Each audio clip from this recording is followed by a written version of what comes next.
ورحمة الله وبركاته. وعليكم السلام ورحمة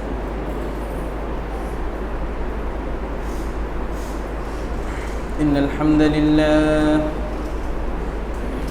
نحمده ونستعينه ونستغفره ونعوذ بالله من شرور أنفسنا ومن سيئات أعمالنا.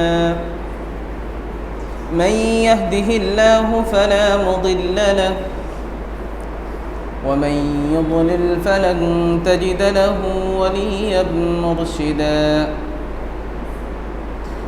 وأشهد أن لا إله إلا الله وحده لا شريك له وأشهد أن محمدا عبده ورسوله صلى الله عليه وعلى آله وأصحابه أجمعين. أما بعد فأعوذ بالله من الشيطان الرجيم. بسم الله الرحمن الرحيم.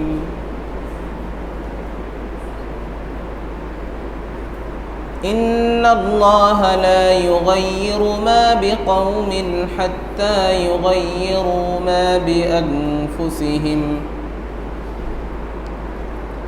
وإذا أراد الله بقوم سوءا فلا مرد له وما لهم من دونه من واد.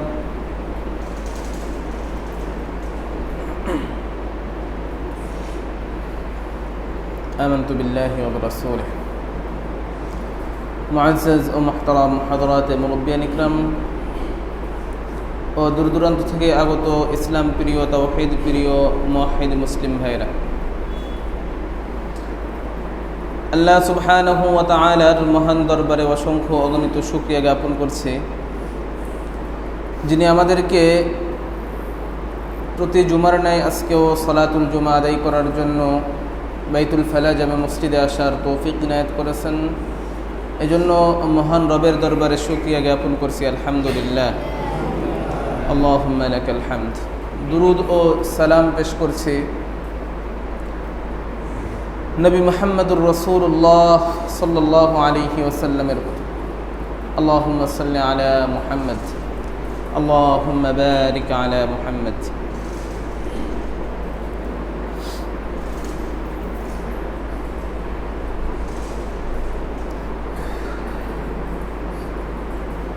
আপনারা শেখ সাদির নাম শুনেছেন, একজন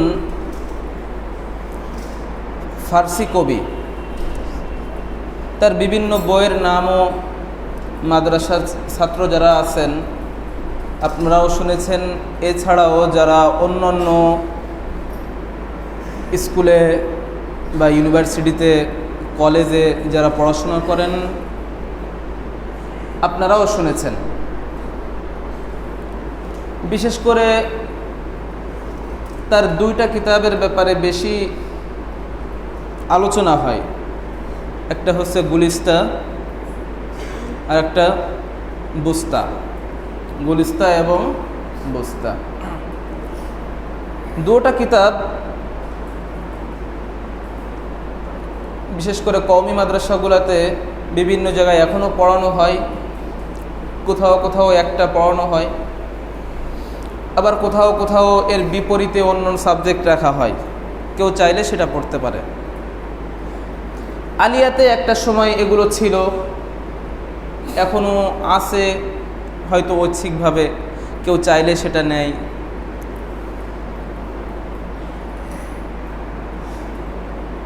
অনেক কথা বলেছেন জীবনে, অনেক কথা বলেছেন, অনেক তার জীবনের বিশেষ করে সফরের ক্ষেত্রে, বিশ্ব ভ্রমণের ক্ষেত্রে সে যে সমস্ত জ্ঞান এবং হিকমা শিক্ষা লাভ করেছেন সেগুলো বিভিন্ন কিতাবের ভিতর লিখে গেছেন। উনি এক জায়গায় বলতেছেন, আরবিতে বলেছেন কথাটা, যদিও ফার্সি বইয়ের ভিতর কথাটা বলেছেন গুলিস্তার ভিতর, ইযা ইয়াইসাল ইনসানু ক্বালা লিসানু কাসিন্নুরি মাগলুবি ইয়াসুলু আলাল কালব। ইযা ইয়াইসাল ইনসান, মানুষ যখন নিরাশ হয়ে যায়, ইয়াইসা নিরাশ হয়ে যায়, ক্বালা লিসানুহু তখন তার জিহ্বা লম্বা হয়ে যায়, জবান দারাজ হয়ে যায়, তখন তার জবান কি হয়ে যায়? দারাজ হয়ে যায়। একটা দৃষ্টান্ত পেশ করেছেন, কাসিন্নুরি মাগলুবি ইয়াসুলু আলাল কালব। উনি বলছেন যে বিষয়টা তখন ওই পরাজিত বিড়ালের মতো হয়ে যায়, কাসিন্নুর মাগলুব, ওই পরাজিত বিড়ালের মতো হয়ে যায়, ইয়াসুলু আলাল কালব, যে কখনো কখনো কি করে ফেলে? কুকুরের উপর আক্রমণ করে বসে। যখন বিড়ালকে কুকুর তাড়া করে আর সে পালাচ্ছে, ভাগতেছে, দেয়ালে পিঠ থেকে গেছে, তখন কি করে? তখন সে নিজের ওই যে বিড়ালের আকৃতি, ওইটার ভিতরে একটা ভয়ঙ্কর রূপ নিয়ে আসে, ওটার ভিতরে কি করে? একটা ভয়ঙ্কর রূপ নিয়ে আসে, এনে এরপরে সে মানে নিজেকে কেমন যেন বাঘের মতো একটা আকৃতিতে নিয়ে আসে, এনে এবার ওই কুকুরের উপর ঘুরে দাঁড়ায়, কুকুরের উপর আক্রমণের জন্য ঘুরে দাঁড়ায়। এটা শেখ সাদির কথা, এর বাস্তবতা রয়েছে, এর বাস্তবতা রয়েছে। এলাকায় দুইটা পক্ষের অবস্থান রয়েছে, একটা এলাকায় দুইটা পক্ষের অবস্থান রয়েছে। আমি একটা জিনিস বুঝাতে চাচ্ছি, কথাগুলো খুব ভালো করে খেয়াল করেন। একটা এলাকায় দুইটা পক্ষের অবস্থান রয়েছে।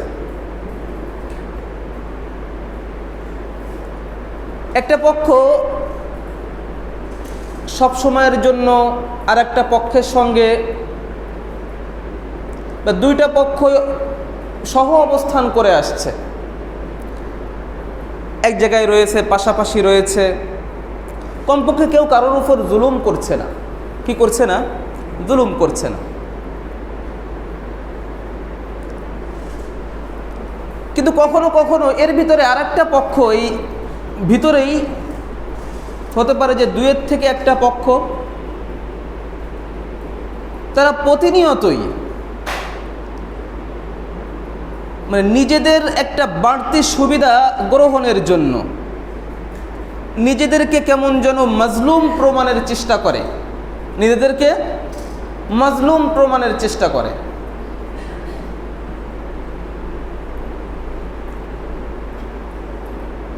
আসলে মূল বিষয়টা ভিন্ন হয়ে থাকে।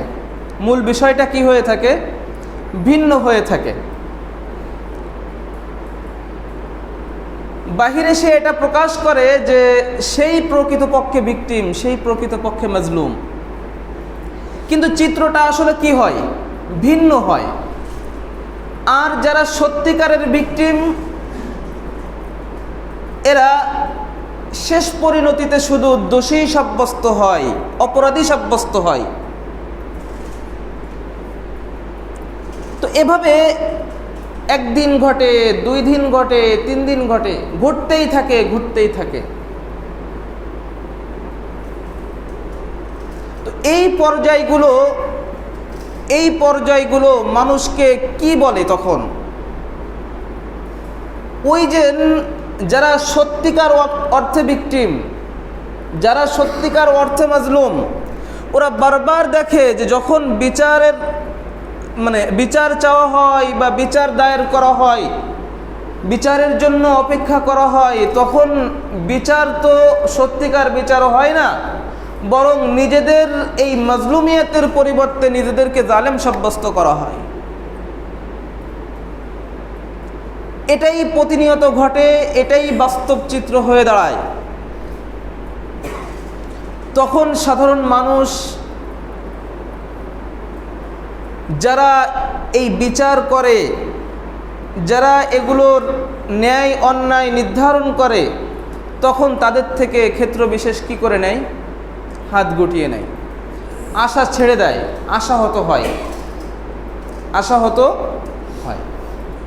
আমি কথাগুলো দেখেন ইসলামিক দৃষ্টিকোণ থেকে বলছি না, এ কথাগুলো ইসলামিক দৃষ্টিকোণ থেকে, আমি স্বাভাবিক কিছু কথা বলছি, খুব ভালো করে বোঝেন।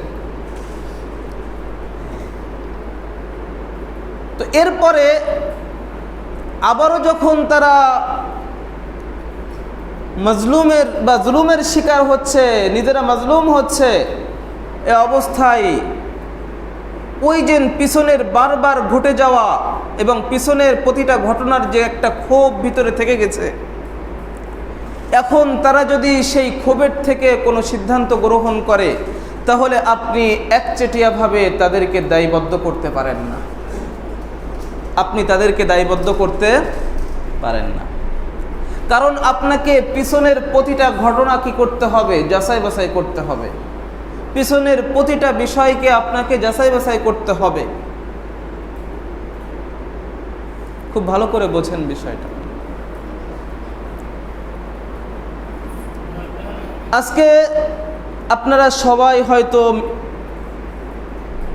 বিষয়গুলো জেনেছেন। কুমিল্লার মূল বিষয় নিয়ে তেমন কোনো আলোচনার নাই, এটা সকলের কাছে স্পষ্ট, দিবালোকের মতো স্পষ্ট। এখানে বলার আসলে কিছুই নাই, কারণ সেখানকার কোতোয়ালি থানার যে ওসির সাহেব রয়েছেন, তিনি নিজে এসে মুসলিমরা যে মাজলুম সেখানে এ বিষয়টা তিনি নিজে প্রত্যক্ষ করেছেন। তিনি সেই কোরআনটাকে মূর্তির পায়ের কাছ থেকে উদ্ধার করেছেন, পার উপর থেকে উদ্ধার করেছেন। এখানে তিনি নিজে সাক্ষী, আল্লাহ ভালো জানে ওনার চাকরি থাকবে কিনা।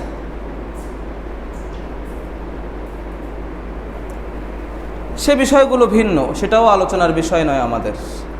কিন্তু এখানে কারা মাজলুম আর কারা এর সঙ্গে জড়িত, মৌলিকভাবে কারা মাজলুম হয়েছে হয়তো জালেম চিহ্নিত করতে সময় লাগতে পারে, কিন্তু কারা মাজলুম হয়েছে এটা কিন্তু মানে কোনো চিন্তা করে বের করার কি রাখে না, অপেক্ষা রাখে না।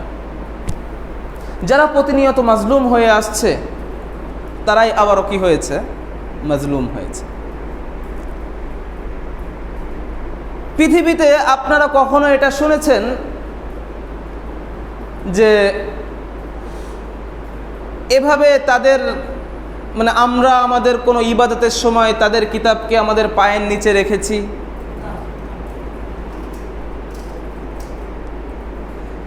যদিও তাদের ধর্মকর্ম কতটুকু, তাদের ধর্মীয় বিষয়গুলো কতটুকু গ্রহণযোগ্য, এ বিষয়গুলো তাদের কাছেও হাস্যকর একটা বিষয়। আপনি আনন্দবাজার পত্রিকা এবং তাদের ওয়েবসাইট দেখেন, ইন্ডিয়ার পত্রিকা, এটা আনন্দবাজার পত্রিকা কলকাতার পত্রিকা, আপনি দেখেন, যান তাদের ওয়েবসাইটে যান, এখানে নেট থাকলে এখানে বসে আপনি তাদের ওয়েবসাইট ঘুরে আসেন। কলকাতাতে এক জায়গাতে পূজা মণ্ডপ সাজানো হয়েছে। তাদের তো বিশ্বাসে দেবতা আছে না? তাদের বিশ্বাসে দেবতা আছে। এবার দেবতার জায়গায় তারা তাদের মুখ্যমন্ত্রীকে বসাইছে, অর্থাৎ মুখ্যমন্ত্রীর আকৃতি এবং মুখ্যমন্ত্রীর অনেকগুলো হাত বানাইছে, ওই যে আকৃতিটা সেখানে তাদের মুখ্যমন্ত্রীকে বসাই দিয়েছে। অর্থাৎ এটা মন চাহি বিষয়, যখন যাকে খুশি তাকে বসাই দিলাম সেখানে। এটা আমি বলছি না, বা এই মূর্তি বানানোর সঙ্গে কোনো মুসলিম ছিল এমনটা না, যে তারা এভাবে তাদের মূর্তিকে বিকৃত করেছে এমনটা না। এটা কলকাতার ঘটনা, তাদের পত্রিকা, আনন্দবাজার পত্রিকা তাদের পত্রিকা। তো এই বিষয়গুলো তাদের কাছেও ক্লিয়ার, এ নিয়ে তারাও অনেক সময় কথা বলে। তো আমরাও সেই জায়গা থেকেও কখনো তাদের কিতাব হোক যাই হোক, কেউ বলতে পারবে কখনো কোনোদিনও পৃথিবীর কোথাও কোনো মুসলিম এটা করেছে? শুধু তাই না, ইসলাম এটাকে সাপোর্ট করবে না। ইসলাম তো গালি দিতে কি করেছে? নিষেধ করেছে না? ইসলাম তাদেরকে এই সমস্ত দেবদেবীদেরকে গালি দিতে কি করেছে? নিষেধ করেছে। আলহামদুলিল্লাহ, মুসলিমরা তো ইসলামের আদর্শ মেনে আসছে, এজন্য কখনোই তারা এমনটা করে না, দেখাতে পারবেন না। আমি সম্প্রীতির কথা বলছি না, কারণ ইসলাম সম্প্রীতির কথা বলে না। ইসলাম কখনোই সম্প্রীতির কথা বলে না। তাহলে কি ইসলাম কি বলে? মার মার কাট কাট? না। ইসলাম কি বলে? ইসলাম বলে যে কোনো অবস্থায় যেন কারোর প্রতি জুলুম না করা হয়।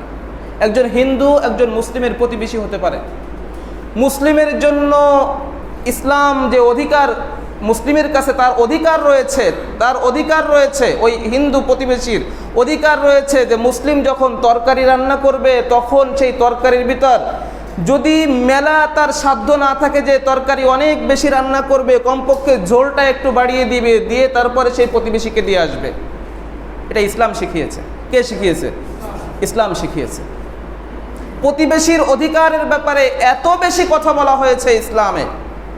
এখানে তো আলাদা করা হয়নি বা বলা হয়নি যে মুসলিম প্রতিবেশী, এটা কেবলই মাত্র মুসলিম প্রতিবেশী হলে এটা করবে, হিন্দু প্রতিবেশী হলে করবে না, এমনটা তো বলা হয়নি।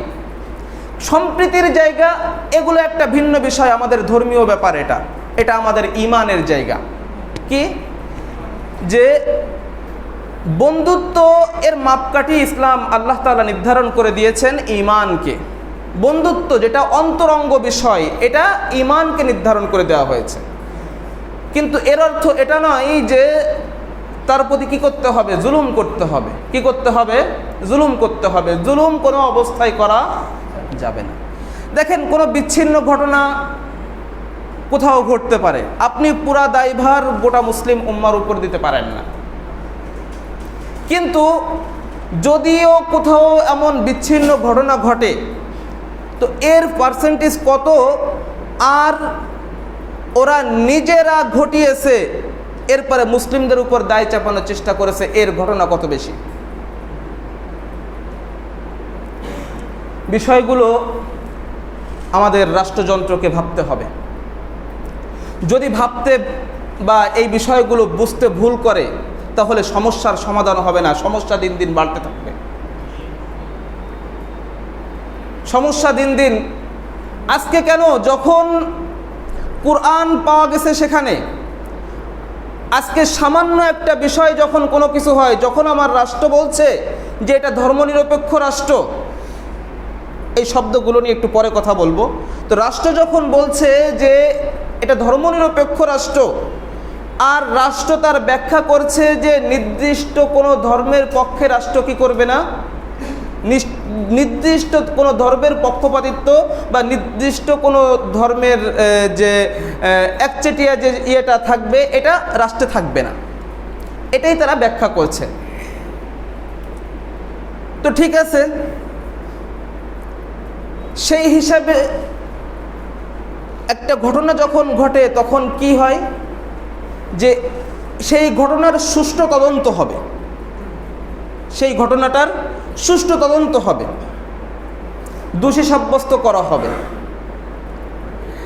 মিডিয়া হিন্দুরা কখনো আক্রান্ত হলে তখন যেভাবে আগ্রহ দেখায়, লাফিয়ে পড়ে, ঠিক মুসলিমরা কোথাও আক্রান্ত হলে সেখানে লাফিয়ে পড়বে। মজার বিষয় হলো যে একটা মিডিয়াও সেখান থেকে এসে ওসি সাহেব কোরআন উদ্ধার করেছে, যার ভিডিও রয়েছে, ওসি সাহেব নিজের বক্তব্য রয়েছে, এসব কিছু একটা মিডিয়াও সাফেনি। ঠিক আছে, তাহলে চুপ থাকো। ঠিক আছে, তুমি কি করো? চুপ থাকো। মিডিয়া কি চুপ থেকেছে? পরে চুপ থাকেনি, মিডিয়া চুপ থাকেনি। বিবিসি থেকে নিয়ে শুরু করে সবাই দায়ভার কাদের উপর দেখানো হয়েছে? ভিকটিম এখানে কারা? হিন্দুরা হচ্ছে এখানে ভিকটিম। আসলে এখানে ভিকটিম কারা হলো? আমাদের ধর্ম তো কোনো খেলনা নয়, আমাদের ধর্ম কোনো খেলনা নয়। কিছু বিষয় খুব ভালো করে মাথায় রাখেন। আপনি মুসলিমদের ধর্মীয় একটা বিষয়কে নিয়ে তুচ্ছতাচ্ছিল্য করবেন, এটাকে নিয়ে ব্যঙ্গ বিদ্রুপ করবেন, আল্লাহর কসম করে বলি, মুসলিমদের কাছে ঈমান ইসলামের জায়গা এমন স্থানে রয়েছে যে মুসলিমরা তার জন্য যে কোনো পরিণতি বরণ করে নিতে প্রস্তুত থাকে, কিন্তু কোনো অবস্থায় সেগুলোকে ছোট হতে দিতে পারে না তারা। এটা হলো মুসলিমদের অবস্থা, এটা আমাদের ঈমানের জায়গা। আর আমাদের ইজ্জত, আমাদের সম্মান, আমাদের মর্যাদা, এই সব কিছুর মূলে রয়েছে কোরআন। সব কিছুর মূলে রয়েছে কোরআন। এটা আল্লাহর সর্বশ্রেষ্ঠ গ্রন্থ, এটা আমার বিশ্বাস। হয়তো আপনি একজন সেকুলার মানুষ, আপনার কাছে হয়তো এর কোনো মূল্য নাও থাকতে পারে, কিন্তু আমি একজন সেকুলার নই। আমি সেকুলার নই কারণ আমার আল্লাহ আমাকে বলেছেন যে তুমি তোমার ধর্মের পক্ষে থাকবে। আল্লাহ রসুলকে বলেছেন যে তুমি তাদেরকে বলে দাও লাকুম দীনুকুম ওয়ালিয়া দীন। এত দিনের দাওয়াত, এত শিরকের বিরুদ্ধে তোমাদেরকে বললাম, এত কুফরের বিরুদ্ধে তোমাদেরকে বললাম, এরপরও যদি ওই সমস্ত জিনিস তোমাদের পরিত্যাগ করতে মন না চায়, ঠিক আছে, থাকো তোমারটা তুমি নিয়ে, আর আমারটা আমি নিয়ে থাকবো। এই হলো লাকুম দীনুকুমের অর্থ। বুঝেননি? তো আমার ধর্মের পক্ষে আমাকে থাকতে বলা হয়েছে। আল্লাহ বলেছেন আমাকে, আমার স্রষ্টা আমাকে বলেছেন, আমার স্রষ্টা আমাকে যেই বিশ্বাস, আমার রূহ তৈরির পরে আমার থেকে যে বিষয়ের অঙ্গীকার নিয়েছেন, সেই অঙ্গীকারের উপর আমি অটল থাকার চেষ্টা করছি। তা হলো আলাস্তু বিরাব্বিকুম, আমার থেকে আমার রব এই অঙ্গীকার নিয়েছিলেন, আমি কি তোমাদের রব নই? সেই রূহের জগতে ঘোষণা দিয়েছিলাম অবশ্যই আপনি আমার রব। সকলেই বলেছিলাম হ্যাঁ। এখন এই ঘোষণা কেউ পরিত্যাগ করেছে, আর কেউ এটাকে আঁকড়ে ধরেছে। যে আঁকড়ে ধরেছে যে হ্যাঁ আপনি রব, সে মুসলিম। আর যে আঁকড়ে ধরেনি, এই ঘোষণা ভুলে গেছে, সে আল্লাহর সঙ্গে কুফরি করেছে,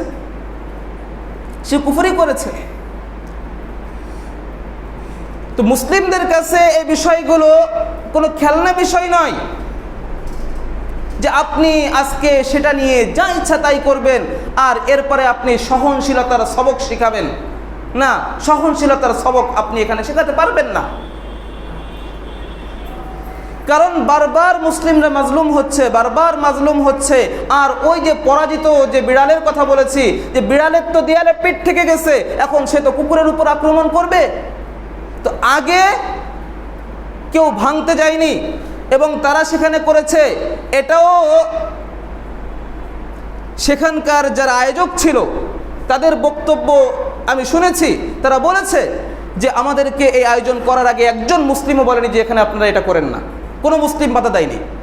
তাহলে ঘটনাটা ঘটলো কোন জায়গা থেকে? এমনকি মুসলিমরা যে যখন বলেছে যে আপনারা এই কোরআনটাকে সরান এখান থেকে, এটা আমাদের ধর্মীয় অনুভূতি আঘাত লাগছে, তখন বলছে আমাদের ধর্ম বিশ্বাস হলো, এটাও আপনারা ভিডিওটা দেখেছেন, যে বলছে যে আমাদের ধর্ম বিশ্বাস হলো যে আমাদের এই দেবতা হলো সকল ধর্মের উপরে, সুতরাং এটা আমাদের ধর্মীয় জায়গা থেকে ঠিক আছে। এই জন্য তারা মূর্তির পার উপর কি রাখছে? কোরআন রাখছে। তো এগুলো সব আপনারা দেখেছেন। আজকে বলা হয় ইমামরা সাধারণ মানুষকে উজ্জীবিত করেছে, উত্তেজিত করেছে। আজকে আল্লাহর কসম করে বলে, যদি ইমামরা মানুষদেরকে অহেতুক উজ্জীবিত করত, উত্তেজিত করত, তাহলে বাংলাদেশ রণাঙ্গনে পরিণত হতো এতদিন।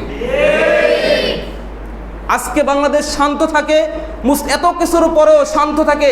উলামা ইকরামরা আবেগকে নিয়ন্ত্রণ করতে বলে, কিন্তু কিছু বিষয় রাষ্ট্রযন্ত্রকে বুঝতে হবে। কিছু আবেগকে আপনি নিয়ন্ত্রণ করতে পারবেন না, কিছু আবেগকে আপনি নিয়ন্ত্রণ করতে পারবেন, এটা আপনিও মানেন না, আপনিও পারেন না, এটা বুঝতে হবে। আজকে যারাই ভিকটিম হচ্ছে, একটু পরে ওদেরকেই অপরাধী সাব্যস্ত করা হচ্ছে, ওদেরকে ঢালাওভাবে পাকড়াও করা হচ্ছে। তাহলে এগুলো কি হিসাব থাকছে না? এগুলো কি হিসাব থাকছে না? এগুলো মানুষ কতদিন মুখ বুজে সহ্য করবে? তো আগে কেউ মন্দির ভাঙতে যায়নি, বা সেই পূজা মণ্ডপ কেউ আগে ভাঙতে যায়নি, বা তার বাঁশ নিয়ে, তার একটা খুঁটি নিয়েও কেউ নাড়াচাড়া করেনি, আগে কোনো মুসলিম করেনি। বুঝতে হবে এটা। করেছে কখন? যখন তাদেরকে বোঝানো হয়েছে এরপরও তারা তাদের সিদ্ধান্তে অনড় ছিল। এই পক্ষ কারা, এটা কারা করেছে, এ বিষয়গুলো নিয়ে আমি কথা বলতে চাচ্ছি না। গভীর ষড়যন্ত্র, গভীর ষড়যন্ত্রণা, এসব বিষয়গুলো নিয়ে কথা বলতে চাচ্ছি না, কারণ এগুলো আমি জানি না, এগুলো আমি জানি না। হতে পারে ষড়যন্ত্রের অংশ, হতে পারে ষড়যন্ত্রের অংশ যে বিশ্বকে দেখাতে যাচ্ছে যে এখানে মানে হিন্দুরা কী অবস্থায় আছে, বাংলাদেশে নির্যাতিত অবস্থায় রয়েছে। কিন্তু আমি একাধিক হিন্দুর বক্তব্য আপনাদেরকে শোনাতে পারবো, যারা ইন্ডিয়াতে যাতায়াত করে বিভিন্ন সময় যায়, তারাই বলে যে নির্যাতন কাকে বলে সেটা মানে ইন্ডিয়াতে যেয়ে দেখো। এই আশপাশেই মাঝে এক জায়গায় মানে এক হিন্দু সে আলোচনা করতেছে অন্য আরও কিছু মুসলিমদের কাছে যে নির্যাতন কাকে বলে আর কী পরিমাণ হয়, এটা ইন্ডিয়াতে যেয়ে দেখো যে মুসলিমদের উপর হচ্ছে। এর কিছু বিষয় তো আপনারা জানেন, গুজরাটের বিষয়গুলো তো ইতিহাস, এই ইতিহাস পৃথিবীবাসী জানে, গত কিছুদিন আগের ইতিহাসও, যদিও এগুলো মিডিয়ায়, কারণ এগুলো মুসলিমদের ব্যাপার। আজ মিডিয়াগুলো বিশ্বের এক অদৃশ্য শক্তি নিয়ন্ত্রণ করে, যারা মুসলিমদের বিষয়গুলো আসলে একেবারেই চুপ হয়ে যায়। আর মুসলিমদের বিরুদ্ধে যদি কোনো একটা মানে তিল পরিমাণ কোনো সংবাদ যদি তারা খুঁজে পায়, তাহলে ওটাকে কি করে তাল এবং তালের থেকে আরও বড় কিছু যদি বানানো সম্ভব হয়, সেগুলো বানায় তারা। এখন বিষয় হলো যে কেন এই কথাগুলো বললাম। মুসলিমদের সাবধান হতে হবে। মুসলিমদের, আমি বলছি না যে আবেগকে আপনি নিয়ন্ত্রণ করবেন, কিন্তু আবেগকে আপনি কখনোই সিদ্ধান্তের মানদণ্ড বানাবেন না। কথাটা বুঝতে আপনাদের কষ্ট হয়ে গেছে, আমি বুঝতে পারছি। এক হলো আবেগ। তো আবেগ মুসলিমদের বা পৃথিবীর সবার ভিতরে আবেগ রয়েছে। কিছু বিষয়ের কি থাকে, আবেগ থাকে, আর কিছু বিষয় থাকে যে ক্ষেত্রে আবেগ নিয়ন্ত্রণ করা যায় না। এটা যেমন সত্য, সাথে সাথে আপনি একটা সিদ্ধান্ত নেবেন এবং এই সিদ্ধান্ত নেওয়ার ক্ষেত্রে আপনার মানদণ্ড হলো আবেগ, এটা কিন্তু ভুল। তাহলে আবেগকে আপনি কি বানাবেন না, সিদ্ধান্ত নেওয়ার ক্ষেত্রে মানদণ্ড বানাবেন না। আপনি সিদ্ধান্ত নেবেন ভেবেচিন্তে, পরামর্শের মাধ্যমে। আপনি সিদ্ধান্ত নেবেন কিসের মাধ্যমে? ভেবেচিন্তে, পরামর্শের মাধ্যমে, আবেগ দিয়ে নয়। বুঝতে পেরেছেন বিষয়টা? কোনটা ষড়যন্ত্র আর কোনটা পরিকল্পিত আর কোনটা মুসলিমদেরকে উত্তেজিত করার জন্য করা হচ্ছে, কোনটা কিসের জন্য করা হচ্ছে, এসব কিছুই মুসলিমদেরকে নিয়ন্ত্রণ করে এবং মোকাবেলা করে চলতে হবে। আপনি কেবলই মাত্র আবেগকে আপনার কোনো সিদ্ধান্তের চালিকা শক্তি বানাবেন এবং সিদ্ধান্তের ক্ষেত্রে মূল মানে একটা ভিত্তি বানাবেন, এটা যদি করেন তাহলে গোটা জাতির কি হবে? গোটা জাতি ক্ষতিগ্রস্ত হবে, গোটা জাতি ক্ষতিগ্রস্ত হবে। বুঝে শুনে পা ফেলতে হবে। আমি রাষ্ট্রযন্ত্রকে আর একটা কথা বলবো, যারা এখানে রয়েছেন, এখানে প্রশাসনের ভাইরাও রয়েছেন, এখানে গোয়েন্দা বিভাগের লোকরাও রয়েছেন, আমি সকলকে উদ্দেশ্য করেই বলি, একটা জিনিস বোঝার চেষ্টা করেন। উলামা ইকরাম যাদেরকে আপনারা এতদিন যাবৎ বলেছেন যে তারা মাঠ গরম রাখে, আজকে কিন্তু সবাই ভিতরে, আজকে কিন্তু সবাই ভিতরে। আপনাদের ভাষায় যারা মাঠ গরম রাখে তারা কিন্তু সবাই ভিতরে। আর আপনি ভিডিও ফুটেজগুলো দেখেন যে ওই যে সেই আপনার মণ্ডপের যে বাঁশগুলো নিয়ে যারা টানাটানি করেছে বা সেখানকার ওগুলো ভাঙচুর করেছে, যা কিছুই হয়েছে সেখানে কারা করেছে? সেখানে কোনো মাদ্রাসার ছাত্ররা ছিল না। আমি বলছি না যে এটা মাদ্রাসার ছাত্রদের কি বড় ইজ্জতের ব্যাপার, বড় সম্মানের ব্যাপার, এ কথা আমি বলছি না। কারণ ওই সময়টা মাদ্রাসার মূল ক্লাসের সময় ছিল। ওই সময়টা কি ছিল? মাদ্রাসার মূল ক্লাসের সময় ছিল। ওখানে মাদ্রাসার ছেলেরা ছিল না। যারা গুলিবিদ্ধ হয়েছে, মিছিল বের করার পরে যারা গুলিবিদ্ধ হয়েছে আপনারা দেখেছেন, সেখানে একজন আলেমকে পাওয়া গেছে, একজন আলেম ছিলেন, কিন্তু বাকি বেশিরভাগ সব কি ছিল? আম জনতা ছিল, মুখে দাড়ি নাই। কিন্তু এই যে বলেছি সে ইসলামের বিধান, দাড়ির বিধান অমান্য করছে, কিন্তু কোরআনের অবমাননা এটা এমন একটা জায়গা, আমি আল্লাহর কোরআনের একটা বিধানও হয়তো সে মানছে না, কিন্তু তার ভিতরে যে তাওহীদের ওই যে নিবু নিবু প্রদীপ রয়েছে, ওই নিবু নিবু প্রদীপটাও তখন কি হয়ে ওঠে, মাঝে মধ্যে ওই দেখেন না ধপ করে জ্বলে ওঠে, ওরও কি থাকে, একটা জোর থাকে। তো কোরআন এমন একটা জায়গা মুসলিমদের কাছে, এমন একটা বিষয় মুসলিমদের কাছে, এমন একটা ক্ষেত্র মুসলিমদের কাছে, এইখানে এসে আপনি যদি আবেগের সবক শোনান, আবেগের শিক্ষা দিতে থাকেন, আবেগ নিয়ন্ত্রণ এই সমস্ত শিক্ষা আপনি দিয়ে কোনো কাজ হবে না, কারণ এই সমস্ত ক্ষেত্রগুলোতে আবেগ নিয়ন্ত্রণ করা যায় না। এজন্য কোনো একজন আলেম বলেছেন যে কোরআনের বিষয়টা এমন, কিছু বিষয় শুধু কোরআন নয়, কিছু বিষয় এমন রয়েছে, কোরআনের ধারক বাহক নবী মুহাম্মদুর রাসূলুল্লাহ সাল্লাল্লাহু আলাইহি ওয়াসাল্লাম, বিষয়গুলো আমাদের কাছে এমন যে এর জন্য যদি গোটা দেশকে যদি আপনি জেলখানা ঘোষণা করেন এবং সবাইকে যদি বন্দী করে ফেলেন, তাও মুসলিমরা সামান্য পিছপা হবে না। আপনি গোটা দেশকে আপনি জেলখানা ঘোষণা করতে পারেন, সবাইকে বন্দী করে ফেলতে পারেন, কিন্তু মুসলিমদের কাছে কোরআন, মুসলিমদের কাছে আল্লাহ নবী, আল্লাহ, এই বিষয়গুলো এতটা উঁচু আসনে রয়েছে। কারণ আমাদের ইজ্জত, আমাদের সম্মান, আমাদের অস্তিত্ব, এসব কিছুর মূলে তো কোরআন। কোরআন ছাড়া আমাদের বেঁচে থেকে কি লাভ রয়েছে বলেন? কোরআন ছাড়া আমাদের মর্যাদা, কিসের মর্যাদা রয়েছে? আজকে আমি বলছি যে সর্বশ্রেষ্ঠ উম্মত আমি, কিসের জন্য? এই কোরআনের জন্যই তো। কারণ সর্বশ্রেষ্ঠ কিতাবের ধারক এবং বাহক বানিয়েছেন এই উম্মতকে, তাই তো এই উম্মত কি হয়ে গেছে? দামি হয়ে গেছে। যেই রাতটায় কোরআন নাজিল হয়েছে সেই রাত দামি হয়ে গেছে, যেই মাসে কোরআন অবতীর্ণ হয়েছে সেই মাস দামি হয়ে গেছে সমস্ত মাসের উপর। যেই নবীর উপর কোরআন অবতীর্ণ করা হয়েছে সেই নবী সমস্ত নবীর উপর শ্রেষ্ঠত্ব লাভ করেছে। আর আপনি সেই কোরআনকে অবমাননা করছেন, আপনি কোরআনকে নিয়ে তুচ্ছ তাচ্ছিল্য করছেন, অবজ্ঞা করছেন, যা ইচ্ছে তাই করছেন, আর আপনি এখন আবেগ নিয়ন্ত্রণ করতে বলছেন। এই নিয়ন্ত্রণের সবক দিয়ে কাজ হবে না। যদি সত্যিকার অর্থে আপনারা সমাধান চান, তাহলে সেই সত্যিকার সমাধান আপনাকে বের করতে হবে চিন্তা করে। তো বলছিলাম যে রাষ্ট্র সে নিজেকে ঘোষণা করেছে ধর্মনিরপেক্ষ হিসাবে, এবং তার অর্থ করেছে যে নির্দিষ্ট কোনো ধর্মের সে নিয়ন্ত্রণ মেনে চলবে না। তো এই যদি হয় অর্থ, তাহলে নির্দিষ্ট কোনো ধর্মের পক্ষে সে থাকবে না, নির্দিষ্ট কোনো ধর্মের অন্যায় পক্ষপাতিত্ব করবে না, এই বিষয়গুলো তো এর স্বাভাবিক হিসাবের ভিতর চলে আসবে। কিন্তু সেগুলো আমরা পাচ্ছি না। যদিও আমরা এই নিরপেক্ষ এই শব্দগুলোকে অনেক আগের থেকেই বলে আসছি, এগুলো ডিজিটাল বাটপারি, এগুলো আধুনিক বাটপারি।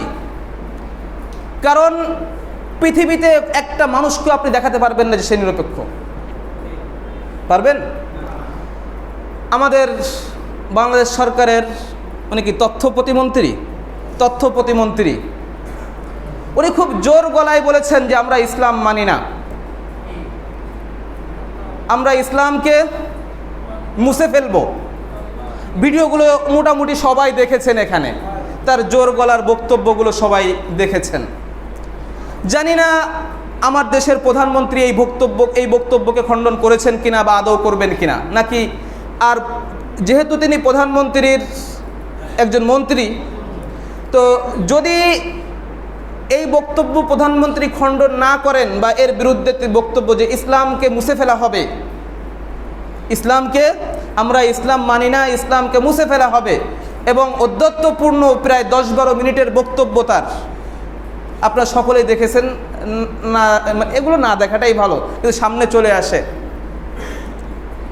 তো এই যে কথাগুলো, এ কথাগুলো মানে কোন পর্যায়ের কথা? তো ইসলাম যদি কোনো জায়গার থেকে সরে যায়, তো ইসলামের বিপরীত থাকে কুফর। ইসলামের বিপরীত কি থাকে? কুফর, হয় ইসলাম নয় কুফর, এর বাহিরে আর কিছু থাকে না। তো কুফরও তো একটা পক্ষ, কুফরি ওটাও তো কি একটা, ওটাও তো একটা পক্ষ। ওই আয়াতের অর্থ আপনারা যেটা করছেন লাকুম দীনুকুম ওয়ালিয়া দীন, যে ওখানে আল্লাহ কুফরের অনুমোদন দিয়েছেন, যদি আপনাদের ব্যাখ্যাও ধরা হয় তাও তো সেখানে কুফরের পক্ষে থাকার কথা বলা হয়েছে। সেখানে তো আল্লাহ নিরপেক্ষ ছেড়ে দেন নাই, সেখানে আল্লাহ কি করেন নাই, নিরপেক্ষ ছেড়ে দেন নাই। যদিও আমাদেরকে নিরপেক্ষ বা ধর্মনিরপেক্ষ এই যে শব্দগুলো আমাদেরকে শেখানো হয়েছে বা আমাদের সামনে বলা হচ্ছে, এই শব্দগুলোর ভুল ব্যাখ্যা আমাদের সামনে পেশ করা হচ্ছে এবং এই শব্দগুলো নিয়ে ধোঁকাবাজি করা হচ্ছে। বাংলাদেশ সরকারের নিয়ন্ত্রণাধীন একটা প্রতিষ্ঠান বাংলা একাডেমি, সবাই জানেন এটা। বাংলা একাডেমি থেকে প্রকাশিত সর্বশেষ আমার জানা মতে, আমার কাছে যেটা রয়েছে সেটা হলো 2019-এ সম্ভবত ফেব্রুয়ারিতে বেরিয়েছে, ইংলিশ টু বেঙ্গলি যে ডিকশনারি রয়েছে, এটা সরকারের নিয়ন্ত্রণাধীন, সরকারের অর্থে এটা চলে, বাংলাদেশ একাডেমি মানে বাংলা একাডেমি। তো এই একাডেমির এই যে ডিকশনারি, আপনি সেখানে সেকুলার শব্দের অর্থ দেখেন কি করা হয়েছে, সেকুলার স্টেট এর অর্থ কি করা হয়েছে। আজকে আমাদেরকে শেখানো হচ্ছে যে ধর্মনিরপেক্ষতা ধর্মহীনতা নয়, ধর্মনিরপেক্ষতা কি নয়, ধর্মহীনতা নয়। তো এই কথাগুলো যারা বলছে এরা মূলত মানে এক ধরনের বাটপারি করতেছে, যেটাকে বলতে পারেন ডিজিটাল বাটপারি। আরেকটা পক্ষ সরকারের সাথে যুক্ত আরও যারা রয়েছে, বিরোধী দল রয়েছে, তাদের ভিতরও এই জাতীয় বাটপার সব জায়গায় রয়েছে। আরেকটা পক্ষ তারা কোনো ধরনের এই সমস্ত ডাকাডাকির পক্ষে না, তারা ধর্মনিরপেক্ষ মানে হচ্ছে কোনো ধর্মের কোনো কি থাকবে না, সম্পর্ক থাকবে না।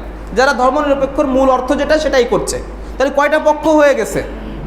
পক্ষ হয়ে গেছে দুইটা। একটা হলো যে তারা নিজেদের বিশ্বাসটা যে কোনো কারণে জনচাপে হোক, মানুষের রোশনালে পড়ার জন্য হোক, যে কোনোভাবে তারা মূল বিষয়টা প্রকাশ না করে তারা এভাবে প্রকাশ করতে চাচ্ছে যে ধর্মনিরপেক্ষতা মানে ধর্মহীনতা নয়।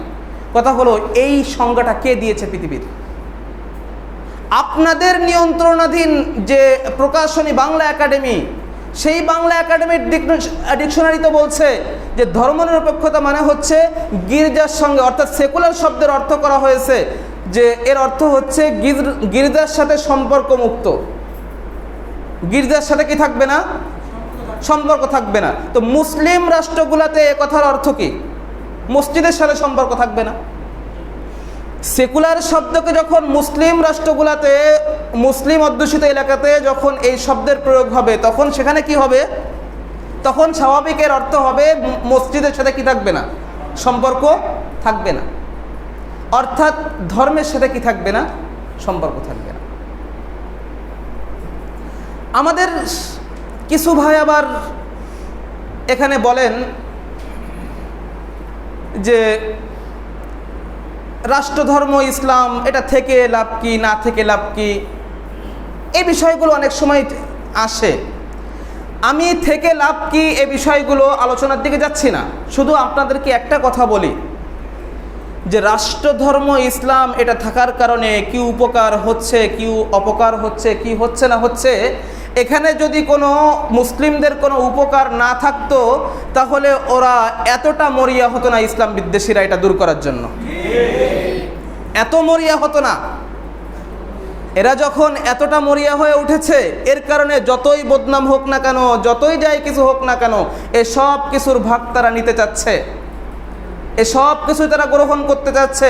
তো মুসলিমদের যদি ইসলাম রাষ্ট্রধর্ম থাকাতে কোনো উপকার না হতো তাহলে ওরা এটা দূর করার জন্য এতটা মরিয়া হয়ে উঠতো না, এতটা মরিয়া হয়ে উঠতো না। এজন্য আমি বলেছি যে শুধু আবেগ নয়, শুধু আবেগ দিয়ে নয়, বিবেকটাকেও একটু কাজে লাগান, বিবেকটাকেও কাজে লাগান। প্রতিটা কথা সিদ্ধান্তের আগে একটু বিবেককে কাজে লাগান, বিবেক দিয়ে চিন্তা করেন, এরপরে কথা বলি আমরা। আল্লাহ তাআলা বোঝার তৌফিক দান করেন। মুসলিমদের আপনারা দেখছেন যে আপনার শত্রু চতুর্দিকে, মিডিয়াগুলো আজকে আপনার শত্রুতে পরিণত হয়েছে। তারা বলুক চাই না বলুক, যতই তারা বলে যে অমুক পত্রিকা সবার কথা বলে, তমুক পত্রিকা ইনসাফের কথা বলে, অমুকে এর কথা বলে, অমুকের কথা বলে, এই যে কথাগুলো সব কিছুই ঠিক আছে, কিন্তু মুসলিমদের বিষয়গুলো নিয়ে কেউ নাই। এখন আপনাকে পা ফেলতে হবে সতর্ক হয়ে, আপনাকে পা ফেলতে হবে সতর্ক হয়ে। আবেগ দিয়ে সিদ্ধান্ত নেবেন না, বিবেকটাকে কাজে লাগাবেন। আপনি এমন সিদ্ধান্ত গ্রহণ করবেন না আপনার আবেগ দিয়ে, যার কারণে গোটা জাতির উপর কোনো ধরনের বিপদ নেমে আসে, গোটা জাতির উপর বিপদ নেমে আসে, এমন সিদ্ধান্ত আপনি নেবেন না।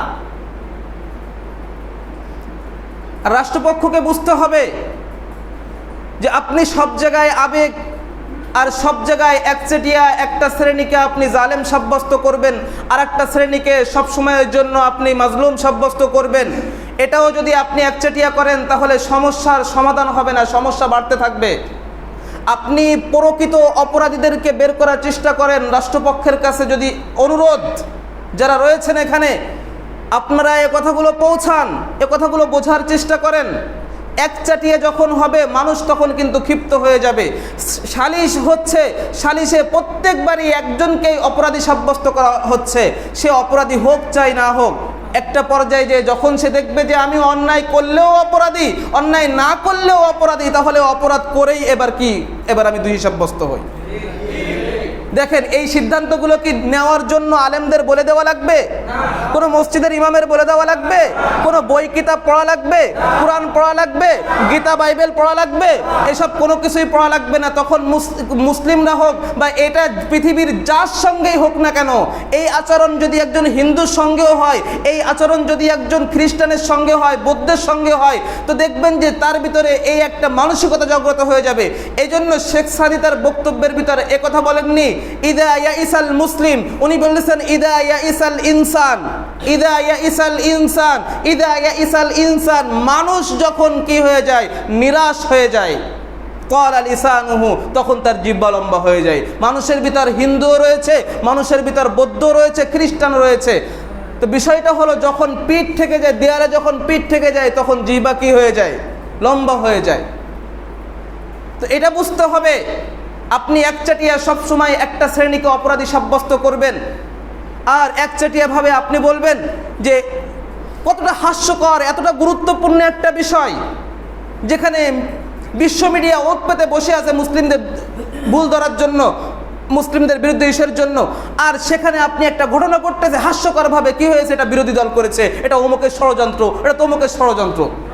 সমস্ত ইস্যুটাকেই আপনার রাজনৈতিক ইস্যুতে পরিণত করে ফেলেন। কেন? এটা গুরুত্বপূর্ণ একটা ইস্যু তৈরি হয়েছে, যেখানে মানুষ প্রতিবাদ করতে নেমেছে, তারা এটার জন্য প্রতিবাদ জানাচ্ছে যে কেন কোরআন রাখা হবে, নিষেধ করা হয়েছে যে মূর্তির পার উপর কোরআন রেখেন না। এরপরও তারা কোরআন রেখেছে, মানুষ প্রতিবাদ করতে নেমেছে, নির্বিচারে গুলি করা হয়েছে। কোনো মিডিয়া এগুলো আসতেছে না, কোনো মিডিয়া এটাকে নিরপেক্ষভাবে উপস্থাপন করছে না। তো এটাকে কি আপনি বলবেন না যে দেয়ালে পিঠ থেকে যাওয়ার অবস্থা? বলবেন না? আপনি কি বারবার কথা বলবেন যে নিয়ন্ত্রণ করুন, আবেগকে নিয়ন্ত্রণ করুন? কিসের আবেগকে নিয়ন্ত্রণ করবে? আবেগকে মানুষ নিয়ন্ত্রণ করতে পারে? নিয়ন্ত্রণ করতে পারে না আবেগকে মানুষ। এটা স্বাভাবিক। ধর্মীয় ইস্যু ছাড়াও অনেক ইস্যু রয়েছে। আপনার বাবাকে কেউ গালি দিলে আপনি কি নিজেকে নিয়ন্ত্রণ করবেন? আপনি যে কি সহনশীলতার সবক শিখাবেন তাকে, সহনশীল হও, সহনশীল হও, ধৈর্য ধরো, আপনি শিখাবেন? তো মানুষের ধর্মীয় আর এই বিষয়গুলো তো আরো উপরে, এই বিষয়গুলো তো আরো উপরে। আল্লাহ রসুল, কোরআন, এই বিষয়গুলো আরো উপরে না? যেই নবীর জন্য সারা জীবন সাহাবা ইকরামদের মতো সর্বশ্রেষ্ঠ ব্যক্তিরা নবীর জন্য নিজের মাতা পিতাকে কুরবান করে আসছেন, আপনি তাকে নিয়ে অবজ্ঞা করবেন, ব্যঙ্গচিত্র আঁকবেন, আর একটা শ্রেণীকে আপনি বলবেন যে সহনশীল হও, সহনশীল হও। আর ঠিক তখন যেই সহনশীল হতে বলবে মুসলিমদেরকে, আর যখনই তার ব্যঙ্গচিত্র আঁকলো সেই একই ব্যক্তি, তখন তাকে শাস্তি দেওয়া হলো। এই তো তোমার বাক স্বাধীনতা। ফ্রান্সে যখন আল্লাহর নবীকে নিয়ে ব্যঙ্গচিত্র করা হয়েছে। এরপরে তো ফ্রান্সের যে প্রেসিডেন্ট তারটাও তো সে করেছিল, কই তাকে শাস্তি দিয়েছে না? কেন? ওটা না বাক স্বাধীনতা? বাক স্বাধীনতা, নারী স্বাধীনতা, নারী মুক্তি, নিরপেক্ষতা, এই যে বলিগুলো, এগুলো সব ফাঁকা আওয়াজ এবং বাটপারিপূর্ণ কথাবার্তা। এগুলো কারণ কেউ নিরপেক্ষ হতে পারে না, কেউ নিরপেক্ষ হতে পারে না। আপনি ইসলামের থেকে মুক্ত হবেন, আপনি কুফরিতে যাবেন। ইসলাম এবং কুফুরের মাঝে আর কোনো নাই। আপনি ইসলামও না আবার কুফুরও না, না, এরম কোনো সুযোগ নাই। হয় কুফুর আর না ইসলাম। ইসলামের বাহিরে গেলেই কুফুর, আর কুফুর পরিত্যাগ করে আসলে সেটাই ইসলাম। এর বাহিরে তৃতীয় কোনো অবস্থান আল্লাহ তাআলা রাখেননি, তৃতীয় কোনো অবস্থান আল্লাহ তাআলা রাখেননি। ইসলামের বাহিরে গেলে কুফুর। আজকে যারা নাস্তিকতার কথা বলছে, আপনার কি মনে হয় যে তারা নিরপেক্ষ? ওদেরও চিন্তা চেতনা রয়েছে, ওরাও নিজের চিন্তা চেতনার পক্ষে থাকতেছে। তো কে নিরপেক্ষ? কাদেরকে আপনি নিরপেক্ষ বলছেন? কিন্তু কথাগুলো বারবার চাপিয়ে দেওয়া হচ্ছে মুসলিমদের উপর, বারবার চাপিয়ে দেওয়া হচ্ছে মুসলিমদের উপর। আর যখন মুসলিমরা এগুলো নিয়ে কথা বলছে, মুসলিমরা এগুলোর ব্যাপারে মুখ খুলছে, তখন মুসলিমরা অপরাধী সাব্যস্ত হচ্ছে। এভাবে কতদিন চলবে? আর এভাবে তো সমাধান আশা করা যায় না। সমস্যা দিন দিন বাড়তেছে, সমস্যা দিন দিন বাড়তেছে।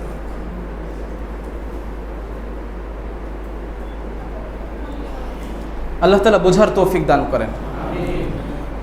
আমি শুরুতে একটা আয়াত পড়েছিলাম, ইন্নাল্লাহা লা ইউগাইয়িরু মা বিকাওম হাত্তা ইউগাইয়িরু মা বিআনফুসিহিম।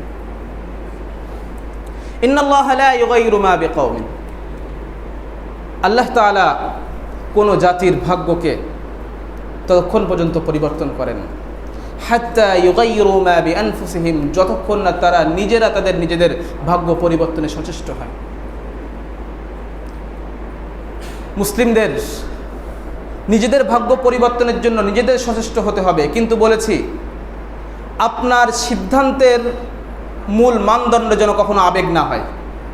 যে আপনি আবেগ দিয়ে সিদ্ধান্ত নেবেন, খবরদার, এটা যেন কখনো না হয়। বিশেষ করে তখন তো এটা করতেই পারবেন না যখন আপনি বুঝবেন যে আপনার চতুর্পাশে আপনার শত্রু, আপনার চতুর্পাশে আপনার শত্রু। এই অবস্থায় আপনি কখনোই আপনি আবেগ দিয়ে সিদ্ধান্ত নিতে পারবেন না। আবেগ থাকবে, অবশ্যই আবেগ থাকবে, আবেগ রাখবেন। এটা আবেগের জায়গা, নিয়ন্ত্রণ করতে বললেও হবে না। এই জন্য নিয়ন্ত্রণের ওয়াদ আমি করি নাই, নিয়ন্ত্রণের ওয়াদ আমি করি নাই। কারণ এই সমস্ত বিষয়গুলো নিয়ন্ত্রণ করার জিনিস না। আপনি কোরআন নিয়ে করবেন, কোরআনকে কটূক্তি করবেন, আপনি আল্লাহকে নিয়ে, আল্লাহ রসুলকে নিয়ে কটূক্তি করবেন, আর আপনি বলবেন আবেগ নিয়ন্ত্রণ করো, আবেগ নিয়ন্ত্রণ করো। এই সমস্ত কথা, এই সমস্ত ফালতু কথা যে বলবে প্রয়োজনে তাকে ঠেটিয়ে আপনি প্রয়োজনে চড় মেরে দিবেন। এগুলো ফালতু কথাবার্তা এগুলো। কারণ সেই আপনি তার উপর এবার আপনি তার বাবাকে গালি দেন, আপনি তার বাবাকে গালি দেন, দেখবেন সে ক্ষিপ্ত হয়ে যাবে সাথে সাথেই। তাহলে কে আপনাকে নিয়ন্ত্রণের সবক দিচ্ছে? যেই নিয়ন্ত্রণের সবক দিয়ে তার বাবাকে তুলে গালি দিবেন, তার বাবাকে তুলে আপনি সাথে সাথে গালি দিবেন, দেখবেন যে বাস্তব চিত্র বেরিয়ে আসবে তখন, যে ওই যে নিয়ন্ত্রণের সবক শেখাচ্ছে, এই সব চিত্র বেরিয়ে আসবে। আর আল্লাহ, তার রসুল এবং ইসলামের বিষয়গুলোকে আমাদের কাছে তো এর থেকেও বেশি প্রিয় হতে বলা হয়েছে। সূরা তাওবার 23 এবং 24 নম্বর আয়াত পড়েন, আমাকে দোষ দিয়ে লাভ নাই। যখন কুফুরকে, মা বাপ যখন কুফুরকে প্রাধান্য দেবে, এই অবস্থায় মা বাপের সঙ্গেও অন্তরঙ্গ বন্ধুত্ব রাখতে কি করা হয়েছে? নিষেধ করা হয়েছে। বলা হয়েছে এরপরও যদি কেউ সেই মা বাপকে অন্তরঙ্গ বানায়, নিজের অভিভাবক রূপে গ্রহণ করে, তাহলে সে জালেম হিসেবে সাব্যস্ত হবে। সে কি হয়ে যাবে? সেই সন্তান জালেম হিসেবে সাব্যস্ত হবে। ইয়া আইয়ুহাল্লাযীনা আমানু লা তাত্তাখিযু আবাআকুম ওয়া ইখওয়ানাকুম আউলিয়া ইন ইসতাহাব্বুল কুফরা আলাল ঈমান। হে ঈমানদারগণ, লা তাত্তাখিযু আবাআকুম, তোমরা তোমাদের বাপ-দাদাদেরকে, ওয়া ইখওয়ানাকুম, তোমাদের ভাই বোনদেরকে, আউলিয়া, বন্ধুরূপে গ্রহণ করবে না। ইন ইসতাহাব্বুল কুফরা আলাল ঈমান, যদি তারা ঈমানের উপর কুফরকে প্রাধান্য দেয়। বুঝেননি বিষয়টা? তাহলে ঈমানের বিষয়গুলো আমার কাছে আল্লাহ তাআলা বলছেন যে বাপদাদার থেকে আমার কাছে ঈমানের বিষয়গুলো কি বেশি দামি। কে বলছেন এটা? আল্লাহ বলছেন নাকি বাইতুল ফালার ইমাম বলছেন? আল্লাহ বলছেন। আপনি জানেন না এটা আপনার ত্রুটি। মাঝে কোন এক মন্ত্রী বলেছেন না যে আলোচনা করতে হবে কিসের থেকে? কোরআন থেকে। আমি কোরআন থেকে আলোচনা করছি। কোরআন আমাকে বলছে যে আমার কাছে আমার ঈমান আমার বাপ মার থেকে অনেক বড় বেশি। এরপরে এটা ছিল সূরা তাওবা 23 নম্বর আয়াত। 24 নম্বর আয়াত আপনি পড়েন, সেখানে আরো স্পষ্টভাবে বলে দেওয়া হয়েছে, কুল হে নবী আপনি বলে দেন, ইন কানা আবাউকুম ওয়া আবনাউকুম ওয়া ইখওয়ানুকুম ওয়া আজওয়াজুকুম। এখানে বাপ দাদা ভাই বোন স্ত্রী সন্তান পরিজন নিকটাত্মীয় ধন সম্পদ ব্যবসা বাণিজ্য নিজের ঘর বাড়ি, এই কয়টাই তো আমাদের সব কিছুর মূল। তো বলা হচ্ছে এইগুলো যদি তোমাদের কাছে বেশি প্রিয় হয় আল্লাহ থেকে, আল্লাহ রসুল থেকে, আল্লাহর রাস্তায় জিহাদ করা থেকে, তাহলে শাস্তির অপেক্ষা করো তোমরা। কে বলছেন এটা? আল্লাহ বলছেন। আপনি পড়ে দেখেন, ইসলামী ফাউন্ডেশনের অনুবাদটা পড়ে দেখেন, যদি না হয় আসেন ধরেন, এরপরে আপনি শাস্তি দিন আমাকে। কিন্তু যদি থাকে তাহলে আপনি এটাকে অস্বীকার করছেন, করার পরে আপনার ঠিকানা কোথায়? আপনি নিজেকে তখন কি মুসলিম দাবি করবেন? আর এটা তো দাবি করার জিনিস না। মুসলিম এটা দাবি করার জিনিস না। দাবি করলে কেউ মুসলিম হয় না। মুসলিম কিছু চিন্তা চেতনা লালন করার নাম, যার বিপরীত চিন্তা হলে অটোমেটিকলি কুফর হয়েই, আর যেই চিন্তা চেতনাগুলো লালন করলে অটোমেটিক সে মুসলিম হয়ে যায়। তো এটা দাবি করা যে আমি বললাম আমি পাক্কা মুসলিম, তো পাক্কা নাকি কি এটা আমার কাজের দ্বারা বুঝে আসবে। এটা বংশক্রমেও হয় না। তাহলে নূহ আলাইহিস সালামের সন্তান কি হতো না? কাফের হতো না। এগুলো তো সব আপনারা জানেন, এগুলো আপনাদের জানা কথা। এগুলা নবীর সন্তান, সে কি? নবীর স্ত্রী, নূহ আলাইহিস সালামের স্ত্রী কি? অনুরূপভাবে লূত আলাইহিস সালামের কে? কাফের। বুঝছেন বিষয়গুলো? তো এই জন্য এগুলো বংশীয় বিষয়ও নয়, আর এগুলো দাবি করার বিষয়ও নয়। এগুলো কিছু চিন্তা চেতনা লালন করার নাম, আর কিছু বাতিল চিন্তা চেতনা থেকে নিজেকে মুক্ত রাখার নাম। আপনি যেগুলো লালন করতে হবে নিজের ভিতর সেগুলো আপনি লালন করেন, যেগুলো থেকে নিজেকে মুক্ত রাখতে হবে সেগুলো থেকে নিজেকে মুক্ত রাখেন, ব্যাস আপনি মুসলিম। এর বিপরীত যখনই হবে, সেটা কর্মের মাধ্যমে হোক, নিজের বিশ্বাসের মাধ্যমে হোক, নিজের কথার মাধ্যমে হোক, বা কাজের মাধ্যমে হোক, যে কোনোভাবেই হোক না কেন, কখনো এর কারণে আপনি কি হতে পারেন? ইসলাম থেকে বের হয়ে যেতে পারেন। তা আমি কোরআনের কথা বলছি। তো এই বিষয়গুলো, ইসলামের এই বিষয়গুলো আমাদের কাছে বাপ দাদা আত্মীয় স্বজন ব্যবসা বাণিজ্য সব কিছু থেকে উত্তম। এই জন্যই বলেছি যে এই ক্ষেত্রটা আসলে মুসলিমদের বিষয়গুলো এমন হয়ে যাবে, মুসলিমদের আবেগ তখন এই পর্যায়ে চলে যাবে যে গোটা দেশও যদি জেলখানায় পরিণত করে দেওয়া হয়, তাও আমি কোরআনের মান রাখতে যে সেটাই সেই জেলখানার ভিতর যেতে প্রস্তুত রয়েছে। বুঝছেন বিষয়টা? তো এই বিষয়গুলো বুঝতে হবে, রাষ্ট্রযন্ত্রকে এই বিষয়গুলো বুঝতে হবে। আমি সামনে মাইক ফেলাম এবং যা ইচ্ছা তাই বক্তব্য দিয়ে দিলাম, এতে সমস্যার সমাধান হবে না। রাষ্ট্রযন্ত্রের মুরাদ সাহেবকে বুঝতে হবে, আপনার সামনে মাইক রয়েছে, আপনার সামনে মিডিয়া রয়েছে, আপনি বলে দিলেন ইসলামকে আমরা মুছে ফেলবো, ইসলামকে আমরা মানি না, এটা আপনার বক্তব্য, ভিডিও রয়েছে, অস্বীকার করতে পারবেন না। আমি প্রধানমন্ত্রীকে বলবো যে আপনি যদি এই বক্তব্য খণ্ডন না করেন তাহলে এটা আপনার বক্তব্য বলেই জাতি ধরে নেবে, কারণ সে আপনার একজন মন্ত্রী, সে আপনার একজন মন্ত্রী। আপনার একজন মন্ত্রীর বক্তব্য যদি আপনি খণ্ডন না করেন, সেটা আপনার বক্তব্য হিসেবেই গণ্য হবে, জাতি অন্ততপক্ষে এটা বিশ্বাস করবে। আর আমার মনে হয় জাতি এখনো পর্যন্ত হয়তো এটা বিশ্বাস করে না। সুতরাং আপনি এই বক্তব্য খণ্ডন করবেন নাকি কি করবেন, এটা আপনার ব্যাপার।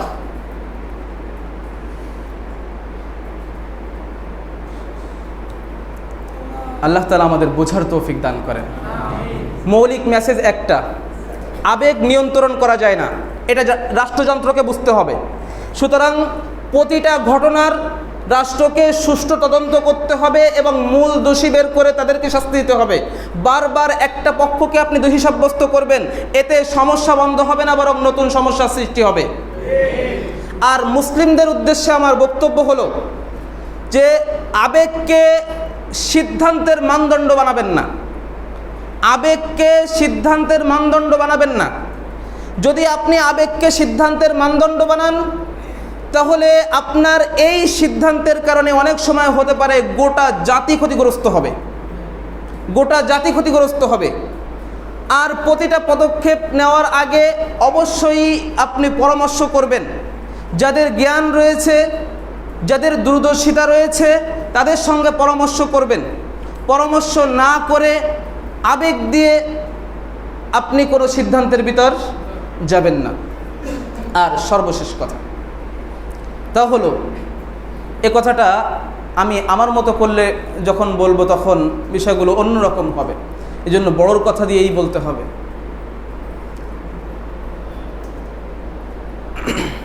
আপনারা শেখ আব্দুল আজিজ আত-তারিফির নাম শুনেছেন, আব্দুল আজিজ আত-তারিফির নাম শুনেছেন, ফাক্কাল্লাহু আসবা। উনি একটা কথা বলেছেন, কথাটা খুবই দামি কথা এবং বর্তমান সমস্যার মূল ক্ষেত্র বলতে পারেন যে উনি মানে সমস্যার মূল বিষয়টা উনি তুলে ধরেছেন তার একটা কথার ভিতর। কথাগুলো বলেছেন যেহেতু বিচক্ষণ মানুষ, কথাগুলো বলা ওনার অনেক আগের। উনি বলেছেন যে রাষ্ট্রপক্ষ যখন ইসলাম বিদ্বেষী হয়, রাষ্ট্রপক্ষ যখন ইসলাম বিদ্বেষী হয় তখন সেখানকার অবস্থানরত মুসলিমরা এবং সেখানকার ইসলাম ভালো অবস্থায় থাকতে পারে না, ভালো অবস্থায় থাকতে পারে না। দেখেন, আমি এ কথা বলছি না যে রাষ্ট্রপক্ষ ইসলাম মানে একজন অমুসলিম হয়েও সে ইসলাম বিদ্বেষী কখনো কি না হতে পারে। কারণ একদিকে যেমন চিত্র হচ্ছে কোরআনকে মূর্তির পার উপর রাখা হচ্ছে, আরও কিছু চিত্র কিন্তু আপনারা দেখেছেন যে পূজা হচ্ছে, সেখানে নামাজের চার্ট টানিয়ে দেওয়া হয়েছে। কিসের জন্য? নামাজের টাইমটা তারা এগুলো বন্ধ রাখবে। যাই হোক, এ কথা বলছি না যে তারা যে কুফর করছে এর কারণে কুফরির অনুমতি হয়ে যাচ্ছে, কুফরি। কিন্তু আমি বলছি দুইটা চিন্তার ক্ষেত্রে পার্থক্যটা, এটা কিন্তু উভয়টাই কোথার চিত্র? আমার দেশের চিত্র। তো একটা লোক মুসলিম না হয়েও সে ইসলাম বিদ্বেষী না হতে পারে, আবার ইসলামের নাম গ্রহণ করে সে ইসলাম বিদ্বেষী হতে পারে। তো যদি মূল কর্তৃত্ব ইসলাম বিদ্বেষীদের হাতে থাকে তো সেখানে মুসলিমরা ভালো অবস্থায় এবং সেখানে ইসলাম ভালো অবস্থানে থাকতে পারে না। এটাই স্বাভাবিক বিষয়, এটাই স্বাভাবিক বিষয়। এটা হলো আমার শেষ কথা। তো এই জন্য নিজের কথা দিয়ে বললাম না, এটা বড়োর কথা দিয়ে বললাম, বড়দের কথা দিয়ে বললাম, বড় চিন্তার থেকে বললাম। আল্লাহ তাআলা আমাদের বোঝার তৌফিক দান করেন। মূল মেসেজ, দুইটা মেসেজ আপনাদেরকে আগেই দিয়েছি, একটা সাধারণের উদ্দেশ্যে, একটা রাষ্ট্রপক্ষের উদ্দেশ্যে। এখানে গোয়েন্দা যারা রয়েছেন, সরকারের যারা রয়েছেন, সকলের কাছে আমার অনুরোধ থাকবে যে আপনি আমার কথাগুলো আগে চিন্তা করেন। উলামা ইকরামদেরকে দোষী সাব্যস্ত করার আগে আপনি চিন্তা করেন। উলামা ইকরাম যদি চাইতো যে লোকদেরকে শুধু উত্তেজিতই করতে হবে, তো আমি আগেই বলেছি যে উলামা ইকরাম শুধু চাইলেই এমন ক্ষমতা উলামা ইকরামের খাতে রয়েছে। বাংলাদেশে কত মসজিদ রয়েছে একটু হিসাব করেন তো, কত মসজিদ রয়েছে? আনুমানিক এক ঢাকাতে কত রয়েছে? ঢাকা শহরের ভিতর সিটি অফ মস্ক, মসজিদের শহর ঢাকা, কত মসজিদ রয়েছে? আচ্ছা, বাংলাদেশে সব মিলাই কি আমি 4 লাখ মসজিদ ধরতে পারি? এক ঢাকাতেই কিন্তু মানে একটা হিসাব রয়েছে, প্রায় 3 লাখের মতো মসজিদ রয়েছে। যাই হোক, তো আমি ধরলাম বাংলাদেশে কত লাখ? 4 লাখ মসজিদ আছে। 4 লাখ মসজিদের 4 লাখ ইমাম রয়েছে। মসজিদের মুয়াজ্জিন রয়েছে। সব মসজিদে খাদেম নাই, আবার সব মসজিদে মুয়াজ্জিনও নাই। এজন্য হিসাবটা আর ওইটা করলাম না, 4 লাখকে আমি ডবল করে ফেললাম, কত হলো? 8 লাখ। খাদেমের হিসাবটা আপাতত বাদ রাখলাম, কারণ অনেক মসজিদে মুয়াজ্জিন নাই, ইমামই সব চালাই। এজন্য কাটাকাটি করে দিলাম, কাটাকাটি করে দিয়ে 4 লাখ রাখলাম। কয় লাখ হলো? 8 লাখ। প্রতিটা ইমামের কিছু নিজস্ব ব্যক্তি রয়েছে, যাকে বলতে পারেন অন্য ভাষায় অন্ধভক্ত। মানে ইমাম যা বলে সেটাই সঠিক, ইমাম যা বলে সেটাই ভুল। আছে কি নাই? এর সংখ্যা কত হবে, কত করে ধরবেন? 10 জন করে ধরা যায়? ধরেন প্রতিটা ইমামের 10 জন করে রয়েছে, মুয়াজ্জিনের ধরেন আর 5 জন করে রয়েছে। এবার আপনি হিসাব করেন কত লাখ হলো, হিসাব করেন, হিসাব করতে পারছেন? এবার এই লোকগুলো যদি এখন মাঠে নামে, উলামা ইকরাম যদি চান যে এই লোকগুলো নিয়ে মাঠে নেমে যাবেন, এর সঙ্গে হুজুররা যখন মাঠে নামে তখন তো দেখেছেন পরিস্থিতি কি হয়। তখন খাবার দাবার নিয়ে মানুষ, হুজুররা ডাকা লাগে না, খাবার দাবার নিয়ে রান্না বাড়া করে নিয়ে মহিলারা পাঠায় দেয়। মহিলাদের আবেগের জায়গা আছে, বুঝছেন বিষয়গুলো। যদি উলামা ইকরাম দেশকে বা দেশে অরাজকতা সৃষ্টি করতে চাইতেন, তাহলে এটা উলামা ইকরামদের কাছে একেবারে হাতের তুড়ি। এটা যে কোনো মুহূর্তে পারেন উলামা ইকরাম, যে কোনো মুহূর্তে পারেন। বুঝতে ব্যর্থ হলে আপনারা ব্যর্থ হবেন, রাষ্ট্রযন্ত্র ব্যর্থ হবে। এর দায়ভার আলেমদের উপর যাবে না, এর দায়ভার মুসলিমদের উপর চাপবে না, এর দায়ভার আপনারা বুঝতে ব্যর্থ হয়েছেন এর উপর চাপবে। হিসাবটা সহজ হিসাব দিয়েছি, বাস্তব চিত্রটা কিন্তু আরো ভয়াবহ। বাস্তব চিত্রটা আরো ভয়াবহ, কারণ যখনই নামবে এই লোকগুলো, তখন আরো কিছু লোক যারা আলেমদেরকে ভালোবেসে নেয়, বরং ব্যক্তিগতভাবে মনে করেন সরকারের কোনো কর্মকাণ্ডে অসন্তুষ্ট। তো এরকম পক্ষ তো হিন্দুও রয়েছে, আছে না? আছে। আর বিরোধী দল তো রয়েছেই। এসব দিকে আমি গেলাম না, এসব কোনো কিছুই বললাম না। এই জন্য কোনো একটা বিষয় বলার আগে অমুক শক্তি, তমুক শক্তি, স্বাধীনতার বিরোধী শক্তি, এ সমস্ত ফালতু কথা না বলে নিজের বিবেকটাকে কাজে লাগান। মূল সমস্যার সমাধান চান কিনা এটা আগে চিন্তা করেন। আর যদি সমস্যার সমাধান চান, তাহলে আগে সমস্যাকে ফাইন্ড আউট করেন, এরপরে সমাধানের চেষ্টা করেন। উলামা ইকরাম দেশে অরাজকতা সৃষ্টি করতে চান, এভাবে একচাটিয়া বক্তব্য দিবেন না। কারণ এটা আবারও প্রমাণিত হয়েছে যে যাদের ব্যাপারে আপনাদের বক্তব্য হচ্ছে যে ওই সমস্ত উলামা ইকরাম মাঠ গরম রাখে, কই সে সমস্ত উলামা ইকরামদেরকে বন্দি করে রেখে দিয়েছেন। তো এখন মাঠ কারা গরম করলো? এখন যে মাঠটা গরম হলো, এই গরমটা কারা করলো? বোঝার চেষ্টা করেন। কথাগুলো হয়তো অগুছালো হয়েছে, কারণ সবসময় গুছাই কথা বলা যায় না। অগুছালো হয়েছে, মূল মেসেজ নেওয়ার চেষ্টা করেন। রাষ্ট্রযন্ত্রের কাছে দাবি, মূল বিষয়টা বোঝার চেষ্টা করেন। গোয়েন্দা বাহিনী সহ প্রশাসনের যারা রয়েছেন প্রত্যেকের কাছে দাবি যে মূল বিষয়গুলো বোঝার চেষ্টা করেন সমাধান চাইলে। আর যদি মনে হয় যে না, এই সমাধান না, মুসলিমদের বিরুদ্ধাচরণ, তাহলে আমাদের কোনো একজন মন্ত্রী সেখানে যেয়ে বলেছেন, বা হিন্দুদের বিভিন্ন জায়গায় যেয়ে বলেছেন যে আপনারা আপনাদের কাজ চালিয়ে যান, আমরা আপনাদের সাথে আছি। তো আপনারা কি মুসলিমদের সাথে নাই? আপনারা তো নিরপেক্ষতার কথা বলেন, কই কখনো তো এমনটা বলেন না যে আমরা মুসলিমদের সাথে আছি।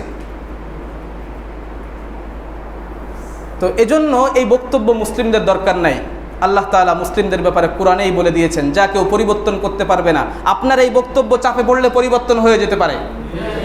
আপনার এই পক্ষে থাকার, আপনার এই সাপোর্টের বক্তব্য, এটা চাপে পড়লে পরিবর্তন হয়ে যেতে পারে। কিন্তু আল্লাহ যে ঘোষণা দিয়ে রাখছেন, আল্লাহু ওয়ালিয়ুল মুমিনিন, আল্লাহ মুমিনদের বন্ধু, আল্লাহ মুমিনদের অভিভাবক, এই যে ঘোষণা আল্লাহ দিয়ে রাখছেন, এর কোনো পরিবর্তন হবে না। ইতিহাসে বারবার এই বিষয়গুলো প্রমাণ হয়েছে। আল্লাহ তাআলা মুমিনদেরকে সাহায্য করেছেন। মুমিনদের ঈমানের জায়গা, মুমিনদের বিশ্বাসের জায়গা, এই বিশ্বাসে সামান্য পরিবর্তন আসবে না। এজন্য বিষয়গুলো যদি এমন হয় যে না, আমরা সমাধান চাই না, বরং মুসলিমদেরকে কোণঠাসা করতে চাই, তাহলে মুসলিমদের জন্য আল্লাহ যথেষ্ট। মুসলিমদের জন্য আল্লাহ যথেষ্ট। আল্লাহ তাআলা আমাদের বোঝার তৌফিক দান করেন এবং সকল সমস্যার সমাধানে সঠিক সিদ্ধান্ত গ্রহণের তৌফিক দান করেন। সুবহানাল্লাহি ওয়া বিহামদিহি, সুবহানাকাল্লাহুম্মা ওয়া বিহামদিকা, আশহাদু আল্লা ইলাহা ইল্লা আনতা, আস্তাগফিরুকা ওয়া আতুবু ইলাইক।